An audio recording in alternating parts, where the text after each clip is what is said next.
अब इसको थोड़ा सा हम लोग पढ़ के भी देख लेते हैं कि क्या लिखा गया है इसके अंदर। Concept of the national income. National income is the sum total of factor incomes earned by normal residents of a country during a period of an accounting year। हमने भी तो यही लिखा, ठीक है, आई बात समझ में? तो ये डेफिनेशन याद होनी चाहिए exactly. This definition of the national income offers two important observations. National income include factor incomes only and national income includes income of only the normal resident of a country. दो चीजें major हैं यहां पर, ठीक है, जो हमने भी बोला, फैक्टर इनकम और नॉर्मल रेजिडेंट का कंसेप्ट, ये हमारे लिए इंपॉर्टेंट है यहां पे, ठीक है। A deeper understanding of this concepts of factor incomes and the normal resident should be useful in the understanding of the subject matter of national income and the related aggregates. इसलिए इनको detail में पढ़ना जरूरी है। और detail में अगर देखें तो what is a factor incomes? Incomes are broadly classified as a factor income और फैक्टर पेमेंट्स। आप फैक्टर इनकम बोलो या फैक्टर पेमेंट्स बोलो, एक ही बात है। मैंने क्या बोला था, एक का पेमेंट दूसरे के लिए इनकम बनती है, तो आप भले उसको पेमेंट बोलो या भले आप उसको इनकम बोलो, एक ही बात है। 1000 रुपया वेजेस दी एक प्रोड्यूसर ने, ठीक है, वर्कर को, तो 1000 रुपये का पेमेंट किया किसने? प्रोड्यूसर ने। और 1000 रुपये रिसीव किसने किए? वर्कर ने, ठीक है ना। तो वर्कर के लिए वो क्या हुई? इनकम। तो अमाउंट तो 1000 ही रहा ना यार। इसीलिए हम बोलते हैं कि फैक्टर इनकम और फैक्टर पेमेंट दोनों एक ही होते हैं, ठीक है। आप उनको यहां पर सेग्रीगेट ना करें, ठीक, कंफ्यूज नहीं होना है। And the transfer incomes, transfer payments. अब इनकम को यहां पर दो पार्ट में बांटा, रिसिप्ट्स को दो पार्ट में बांटा, एक तो फैक्टर्स हो सकती है और दूसरी नॉन फैक्टर या करंट हो सकती है। तो हमने भी बोला कि करंट ट्रांसफर जो है वो काउंट नहीं होते नेशनल इनकम में, सिर्फ फैक्टर इनकम ही काउंट होगी, ठीक है। तो factor income are related to the factor services और फैक्टर्स ऑफ प्रोडक्शन। ये लो, ठीक है, factor incomes are related to the factors of production, ठीक है। और फैक्टर्स ऑफ प्रोडक्शन क्या होते हैं? Land, labour, capital and entrepreneur. उसके लिए जो पैसा मिल रहा है वो नेशनल इनकम में काउंट होगा एज अ फैक्टर इनकम, ठीक है। So that factor incomes are related to the factor services और factors of production, land, labour, capital, entrepreneurship. Household are the owner of the factors of production. मैंने बोला था कि हम owner हैं, ठीक है, किसके? फैक्टर्स ऑफ प्रोडक्शन के, ठीक है। और the factor services and producer hire and purchase the factor services from the household, ठीक है। तो यहां पर मैंने कल आपको एक चीज और पढ़ाई थी जो कल क्लास में नहीं थे, वो थोड़ा सा ध्यान दे। यहां पर मैंने आपको फ्लो के बारे में बताया था, है ना। आप जो थे क्लास में कल उनको पता है, हाउस होल्ड और प्रोड्यूसर दो सेक्टर है हमारे पास, ठीक है। हाउस होल्ड प्रोवाइड कराता है प्रोड्यूसर को क्या बेटा? फैक्टर्स ऑफ, फैक्टर सर्विसेज कह सकते हो आप, factor services. What are the factor services बेटा? Land, labour, capital and entrepreneur, है ना। ये ओनर है इन सब चीजों के, हाउस होल्ड।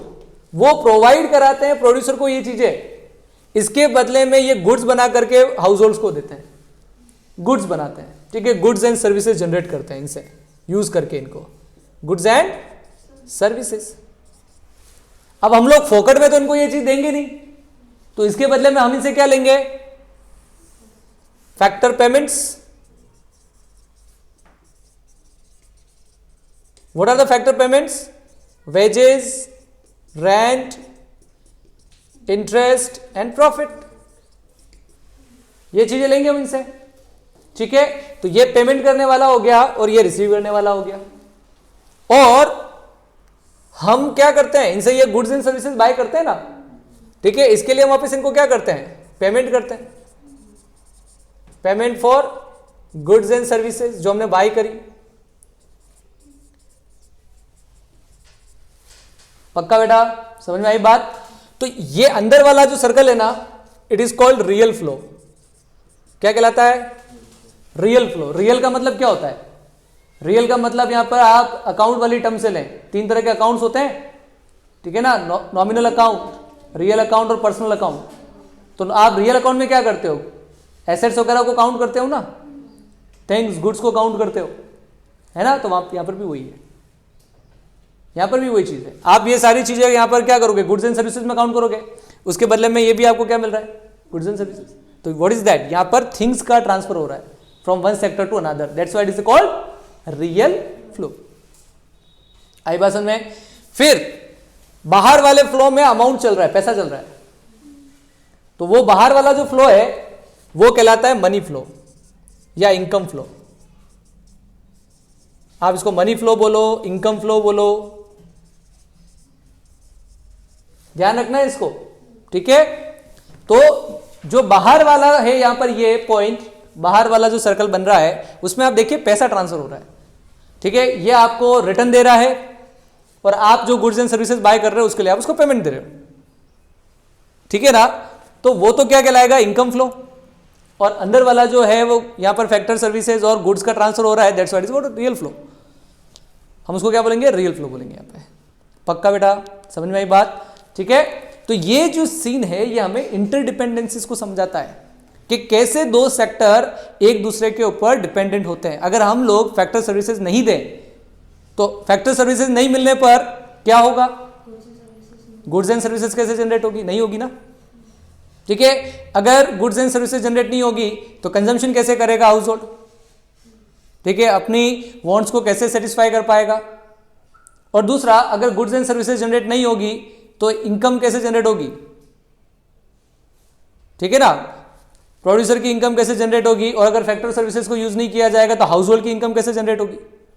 तो ये सभी एक दूसरे के ऊपर डिपेंडेंट होते हैं, ठीक है। और ये सर्कल जो है वो रेगुलर चलता रहता है, कंटिन्यूटी में चलता रहता है, that's what is called circular flow. कभी नहीं टूटता है, क्योंकि एक भी चीज रुकना मतलब पूरी इकोनॉमी का रुकना, ठीक है ना। अगर यहां पर फैक्टर सर्विसेज नहीं दें तो पूरा सिस्टम ही ठप हो जाएगा यहीं पे, ठीक है। और अगर ये इसके बदले में गुड्स एंड सर्विसेज जनरेट नहीं करें तो भी सिस्टम ठप हो जाएगा। इसलिए ये कंटिन्यूटी में चलता रहता है, ठीक है, कोई भी चीज नहीं रुकेगी यहां पे, that's what is called circular flow. तो वही चीज यहां पर भी ये बोल रहा है कि factor income are related to the factor services of the factor production, that is called land, labour, capital, entrepreneurship. Household are the owner of the factor of production of factor services. Producer hire, producer खरीदता है इनसे या फिर hire करता है factor services from the household. In return the household receive payment from the producer.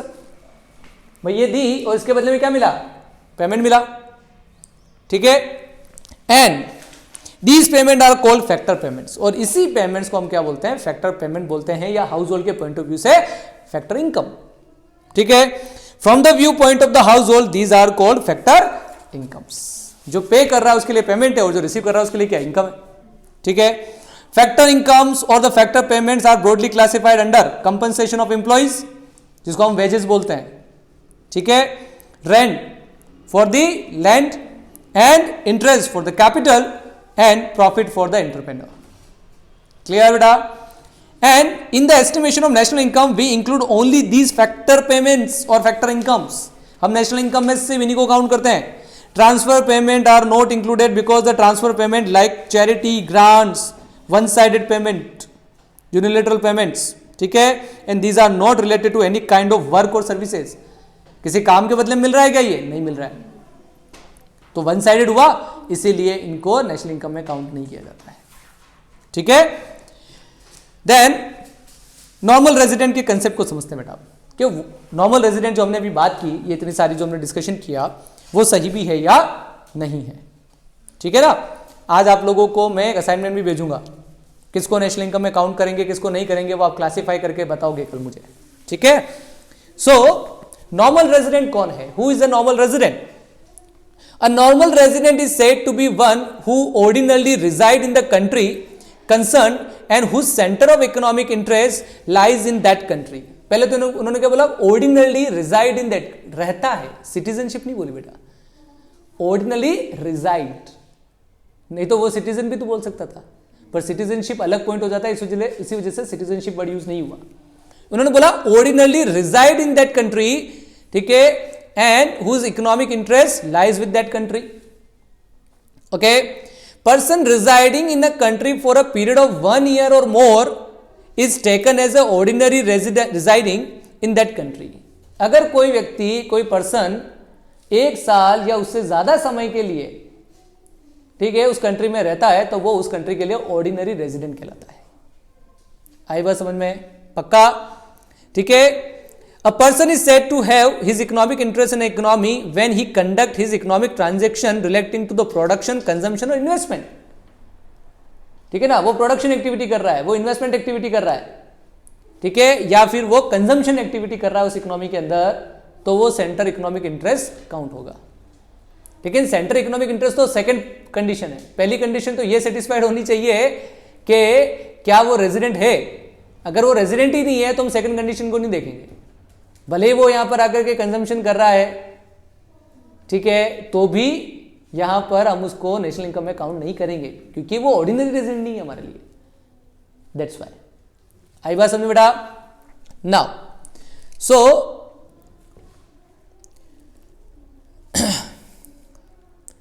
जज by his level of the income and wealth the following observation are underline significance. सबसे पहले तो normal resident include both individual and institutions, जो मैंने आपको बोला, ठीक है, ह्यूमन बींग्स, इंडिविजुअल्स भी हो सकते हैं और इंस्टीट्यूशंस भी हो सकते हैं। It is not necessary that the normal resident of a country is also the citizen of that country. क्या ये जरूरी है सिटीजन होना और रेजिडेंट होना एक साथ उसी कंट्री का? नहीं, ठीक है, दोनों अलग अलग कंसेप्ट है। अगर कोई यहाँ का सिटीजन है और बाहर काम कर रहा है, ठीक है, साल भर से ज्यादा समय हो गया उसको वहां काम करते हुए, तो वो वहीं का रेजिडेंट कहलाएगा इकोनॉमिक पॉइंट ऑफ व्यू से, यहाँ का नहीं, भले वो इंडिया का सिटीजन ही क्यों ना हो, ठीक है। So that a person may be normal resident of one country even when he is a citizen of the other. For example, if an Indian is living in USA for more than 1 year and his central economic interest lies with that country, he would be deemed as a normal resident for the USA even when he continues to be a citizen of India. बहुत सारे examples हैं हमारे पास ऐसे, ठीक है। मैंने बोला अब ये आपको एग्जाम्पल दिया अभी के लोग जो कुवैत वगैरह में काम कर रहे हैं, तो क्या वो वहीं के सिटीजन हो गए? नहीं, सिटीजनशिप तो उनकी इंडिया की है, लेकिन साल भर से वो कहाँ काम कर रहे हैं? उस कंट्री में काम कर रहे हैं, ठीक है ना। तो उनके द्वारा अर्न किया गया पैसा वो इंडिया की नेशनल इनकम में काउंट होगा क्या? नहीं होगा, ठीक है बेटा, clear? Now international organisation such WHO, IMF in a country are not taken as a normal resident of that country. आई बात समझ में? WHO, IMF को काउंट नहीं किया जाएगा, ठीक है। However, Indians working in these organizations would be taken as a normal resident of the India, ठीक है। जो लोग क्या कर रहे हैं इन इंस्टीट्यूशंस के अंदर काम कर रहे हैं वो तो काउंट होंगे ना, ठीक है, बट इंस्टीट्यूशंस काउंट नहीं होंगे। फिर हमने बोला the following person are not treated as a normal resident of that country. कौन काउंट नहीं होते हैं? Foreign visitors in the country for such purposes and recreation, holiday, medical treatment, studies, conference, sports, ठीक है ना। हमने तो फिर भी यहां पे कम लिखा थोड़ा सा, ठीक है ना। एजुकेशन के लिए आ रहा है, टूरिस्ट बन करके आ रहा है, स्पोर्ट्समैन बन के आ रहा है, ठीक है, किसी कॉन्फ्रेंस में पार्टिसिपेट करने के लिए आ रहा है इंडिया के अंदर, क्लियर, तो काउंट नहीं होगा। हाँ, अगर इंडिया में वो साल भर से ज्यादा रह लिए और अगर वो कोई प्रोडक्शन कंजम्पशन एक्टिविटी करेंगे तो फिर बड़े काम करेंगे, लेकिन जनरली हम ये मान के चलते हैं कि ये लोग जो आते हैं वो साल भर के लिए नहीं आते हैं इंडिया में। कोई स्पोर्ट्स पर्सन साल भर के लिए आता है कि इंडिया में? नहीं आता। कोई स्टूडेंट साल भर के लिए रहेगा कि इंडिया में? नहीं रहेगा। 6 महीने 7 महीने के बाद वापस 4 महीने का 5 महीने का गैप आ जाएगा, फिर वापस न्यू कोर्स चालू होगा, कंटिन्यूटी में तो नहीं रहना। दैट्स वाई, ठीक है, नॉर्मल एस्पेक्ट में हम कह रहे हैं यहाँ पे, ठीक है। Then crew members of the foreign vessels, commercial travellers and the seasonal workers of the country. हमारे इंडिया में नेपाल से आते हैं सीजनल वर्कर्स, ठीक है, तिब्बतियंस आते हैं तिब्बतियन मार्केट के अंदर, तो तिब्बत तो अलग कंट्री है ना, ठीक है, तो क्या उनको इंडिया के अंदर रेजिडेंट मान लें? नहीं, वो तो सीजन के लिए आए, बाद में चले जाएंगे वापस से, ठीक है। शिप्स आती है, क्रू मेंबर्स, ठीक है, बड़े बड़े वेसल्स आते हैं पोर्ट्स वगैरह पर, अब वो आते हैं तो महीने भर रुक के फिर जाते हैं वापस से, तो क्या उनको भी हम लोग यहाँ पर नॉर्मल रेजिडेंट काउंट कर लें? नहीं कर सकते। आई बात समझ में? इसलिए ध्यान रखना है। And foreigners who are employees of the non resident enterprises and who come to the country for the purpose of installing machinery in this enterprises. अच्छा, टेक्निकल सर्विस पर्सन जो होते हैं, टेक्नीशियंस जिनको बोलते हैं हम लोग, अब वो टेक्नीशियंस अपनी सर्विसेज देने के लिए इंडिया में आया, 6 महीने इंडिया में रहा, स्टाफ को ट्रेंड किया, लोगों को समझाया कि टेक्नोलॉजी को कैसे यूज करना है और फिर वापस चला गया। क्या उसको हम लोग यहाँ काउंट करें? नहीं। अच्छा, साल भर से इंडिया में रहा तो होगा, ठीक है, all these people will be treated as non-resident as generally they stay for less than 1 year.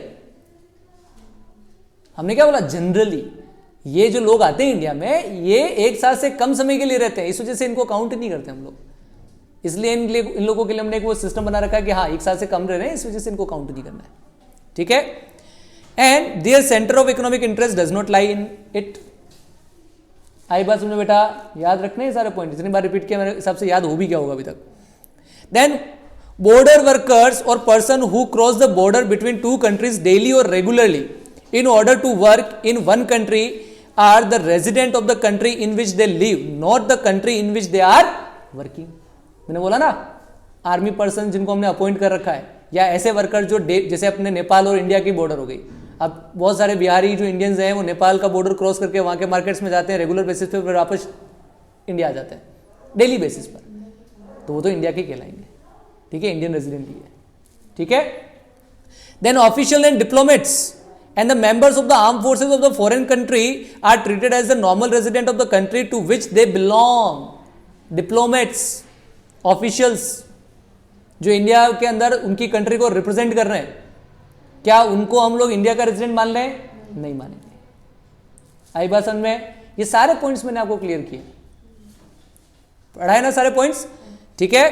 तो इस चीज को ध्यान रखना है आपको. तो यही मेजर पॉइंट्स है बेटा, these all are the major points.